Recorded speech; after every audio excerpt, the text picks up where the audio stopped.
U.S. crews battling a flurry of wildfires raging unchecked across the Pacific Northwest contended with high winds on Thursday, a day after 3 firefighters were killed and 4 others were injured in Washington state. Authorities late on Thursday ordered the immediate evacuation of the small community of Tonasket, nestled along the bank of the Okanogan River in north-central Washington, impacting about 1,000 people. On Wednesday, some 4,000 households in the riverfront towns of Twisp and Winthrop, in the foothills of the Cascade Mountains about 75 miles, 120 kilometers, southwest of Tonasket, were also forced to flee the encroaching blaze. The Twisp blaze is just one of more than 70 large wildfires or clusters of fires in several drought-stricken western states, the bulk of them in Washington, Oregon, Idaho, California and Montana. The National Interagency Fire Center in Boise reported,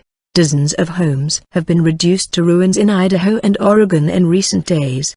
The fires have stretched civilian firefighting resources, prompting authorities to call the U.S. Army and Canadian crews to help, as well as mobilize personnel from Australia and New Zealand for the first time since 2008. 71 fire managers and specialists from those two countries were due to arrive in Idaho on August 23. U.S. wildland blazes have claimed the lives of at least 13 firefighters and support personnel so far this year. 4 more than died in the line of duty during all of 2014. The Interagency Fire Center said. U.S. President Barack Obama has directed his administration to consult with local and state officials while the threat persists. Erratic winds. The Twisp blaze has proven the deadliest. 3 U.S. Forest Service firefighters in an engine crew died on Wednesday while battling the flames, which overtook their position after they were involved in a vehicle accident, Okanogan County Sheriff Frank Rogers said. Among the dead was Thomas Zbyszewski,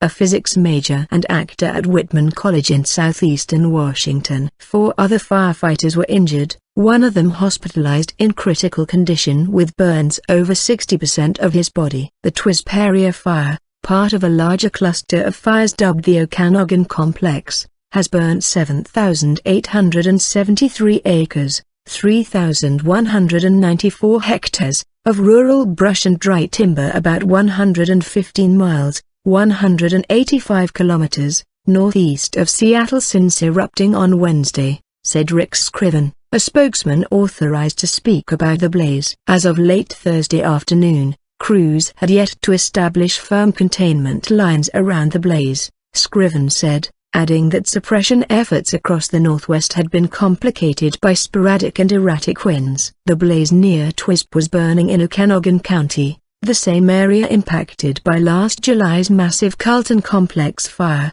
the state's largest on record, which destroyed about 300 homes as it blackened 250,000 acres, 100,000 hectares, about 50 miles, 80 kilometers, south of Twisp. The so-called First Creek fire was posing a renewed threat to populated areas after engulfing more than 68,000 acres, 27,000 hectares, with 39 homes and 28 outbuildings destroyed days ago near the resort town of Chelan, according to Sheriff's spokesman Rich Magnuson. The First Creek blaze jumped containment lines on Wednesday evening, triggering road closures and prompting authorities to extend evacuation orders to some 800 people, Magnuson said. Speaking in Chelan, U.S. Forest Service Chief Tom Tidwell told reporters his agency expects to exhaust its firefighting budget by early September but said necessary funds and assets would continue to be made available where needed. The governors of Oregon and Idaho joined Washington state in calling up state National Guard troops backed by military aircraft to help combat blazes.